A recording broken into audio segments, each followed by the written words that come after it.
અભ્યાસ ફીની અડચણના કારણે દીકરીનું શિક્ષણ અવરોધથી નામાંકિત નર્સિંગ કોલેજ પ્રાંતિજની ચિત્રીણી નર્સિંગ કોલેજમાં જીએનએમ નર્સિંગના પ્રથમ વર્ષમાં અભ્યાસ કરતી દીકરીને અપૂરતી ફીના કારણે પરીક્ષામાં બેસવા ન દેવાઈ, જે ખૂબ જ દુઃખદ અને ચિંતાજનક ઘટના છે. આ ઘટના સરકારના બેટી બચાવો બેટી પઢાઓ અભિયાનની ભાવનાને નબળી પાડે છે. વિદ્યાર્થીની કોલેજના પ્રિન્સિપાલને પરીક્ષામાં બેસવા માટે ઘણી આજીજી કરવા છતાં પ્રિન્સિપાલ એક ના બે ના થાય. જો આ બાબતે વિદ્યાર્થીની કંઈક ઊંધું પગલું ભરી દે તો જવાબદાર કોણ? Bureau report Rohitsinh Chauhan, Sabarkantha. શું નામ બેન આપનું? નાયક અર્ચના મેહુલ કુમાર. કયું ગામ? પિલોદરા. શું તકલીફ હતી આપને આજે? આજે એક્ઝામ હતી મારા ફર્સ્ટ યરની જીએનએમ પહેલા વર્ષની? પહેલા વર્ષ. બરોબર. શું થયું હતું એમાં? તો એમાં એવું થયું હતું ને કે 90,000 ફી છે અમારી કોલેજની.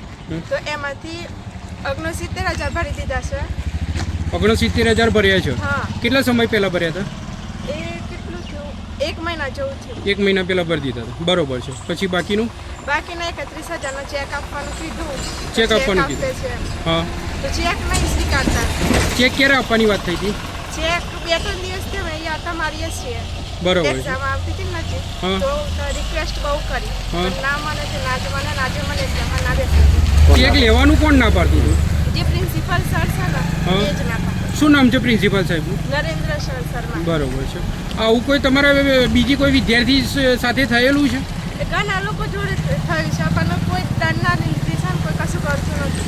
પ્રિન્સિપાલ કોઈને ગણતા નથી? કોઈનું સાંભળતા જ નથી. હવે પરીક્ષામાં તમને એકલાને જ બેસવા નથી દીધા કે બીજા કોઈને પણ બેસવા નથી દીધા? ના, મને એકલીને જ નહીં બેસવા દીધી. આજે સવારે જઈને રિક્વેસ્ટ કરી સરને હા. બેસવા દો, ના જ પાડી દીધી. ગુસ્સે થઈ ગયા કે તમારે જે થાય ને કરી લો, જેને લાવે ને લાવો, એક્ઝામમાં તો નહીં જ બેસવાનું.